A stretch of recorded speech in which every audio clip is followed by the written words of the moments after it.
नमस्कार स्टूडेंट्स, आज हम शेपर मैकेनिज़्म डिस्कस करेंगे। शेपर में ड्राइव का रोटरी मूवमेंट रैम के रेसिप्रोकेटिंग मोशन में कन्वर्ट होता है और ये मैकेनिज़्म मशीन के कॉलम में स्थित होती है। इस मैकेनिज़्म के द्वारा दो काम होते हैं। पहला तो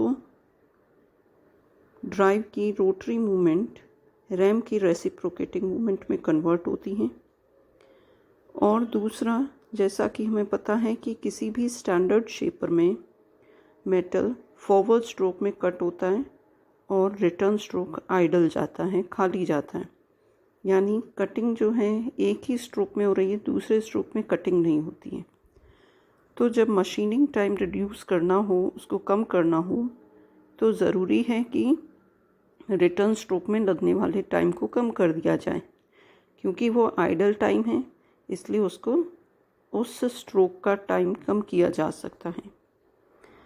तो शेपर मशीन इस तरह से डिज़ाइन की जाती है, उसकी मैकेनिज़्म इस तरह से बनाई जाती है कि जो रैम है जिसमें टूल लगा हुआ है, वो फॉरवर्ड जो स्ट्रोक है, कटिंग स्ट्रोक, उसमें कंपैरेटिवली स्लो स्पीड के ऊपर रेसिप्रोकेटिंग मोशन करता है।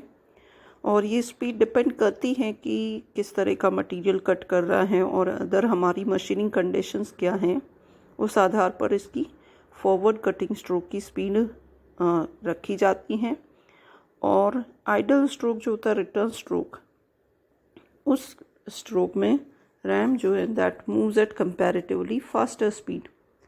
तो इन दोनों का ही जब ये फॉरवर्ड में जा रहा है तो स्लो स्पीड पर जाता है, और वापस जब रैम पीछे आ रहा होता है रिटर्न स्ट्रोक, तो ये फास्ट स्पीड पर आता है।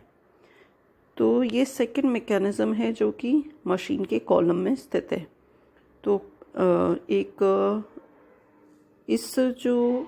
ये जो दोनों में टाइम वेरिएशन है, इस तरह से ये जो मैकेनिज़्म बनती है, इस मैकेनिज़्म को हम क्विक रिटर्न मैकेनिज़्म बोलते हैं, क्योंकि रिटर्न जो है दैट इज़ क्विक।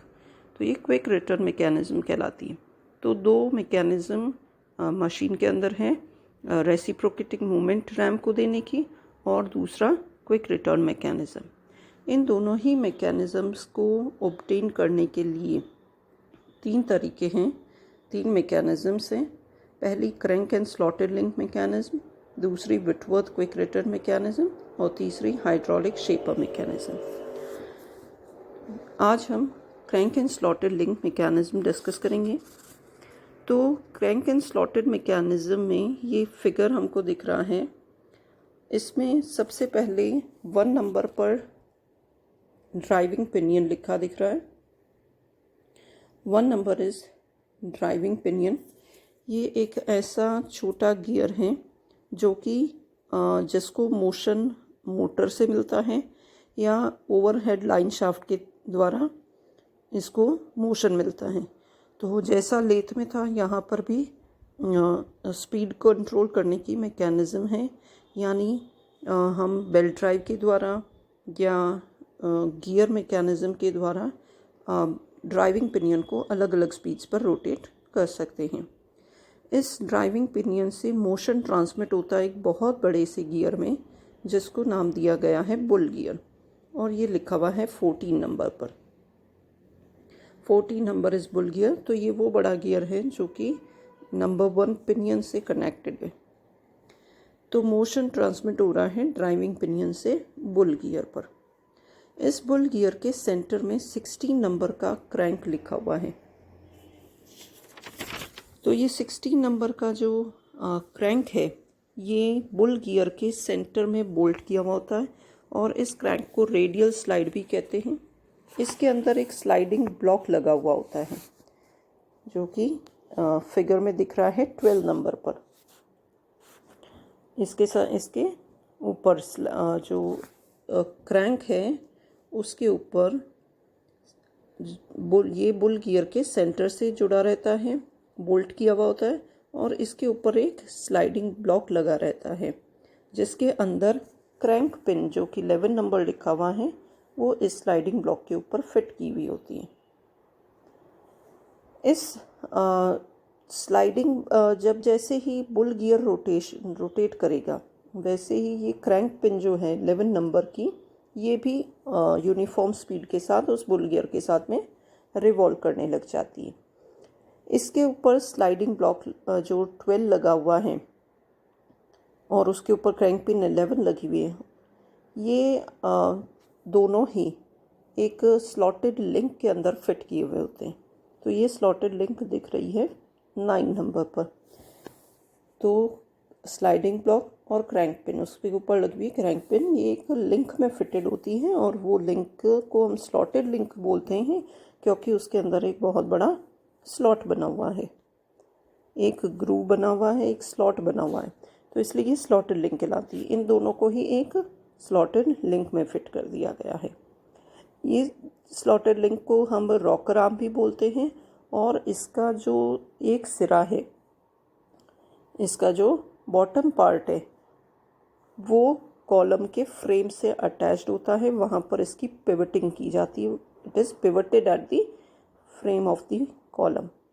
और इसका जो ऊपरी सिरा है, जो रॉकर आर्म है या स्लॉटेड लिंक है, उसका ऊपरी हिस्सा जो है, अपर एंड है, वो एक फॉर्क के शेप का होता है और ये रैम ब्लॉक के साथ में कनेक्टेड रहता है एक पिन के थ्रू। तो 8 नंबर पर रैम ब्लॉक दिखाई दे रहा है। स्लॉटेड लिंक का ऊपरी हिस्सा रैम ब्लॉक से एक पिन के द्वारा कनेक्टेड होता है। तो नीचे वाला हिस्सा पिवट किया हुआ होता है और ऊपर वाला हिस्सा रैम ब्लॉक के साथ में कनेक्टेड रहता है। तो जैसे ये बुल गियर रोटेट करता है, इसकी वजह से इसके ऊपर लगी हुई क्रैंक पिन जो कि स्लाइडिंग ब्लॉक में थी, वो रोटेट करती है।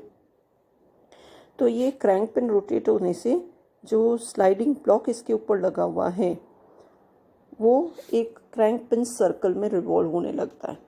और इसके अलावा इस स्लॉटेड लिंक के स्लॉट के अंदर ये अप डाउन मूवमेंट भी करता है और इन दोनों का ही रिजल्टेंट मूवमेंट एक रॉकिंग मूवमेंट होता है, यानी वी कैन से एक ऑसिलेटिंग मोशन होता है।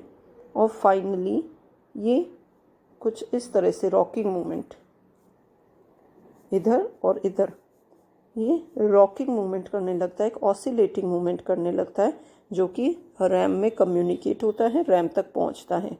तो इस तरह से जो बुल गियर का रोटरी मूवमेंट था, बुल गियर कंप्लीट रोटेशंस कर रहा है सर्कल के अंदर, और ये रोटरी मूवमेंट रैम के रेसिप्रोकेटिंग मूवमेंट में कन्वर्ट हो जाता है।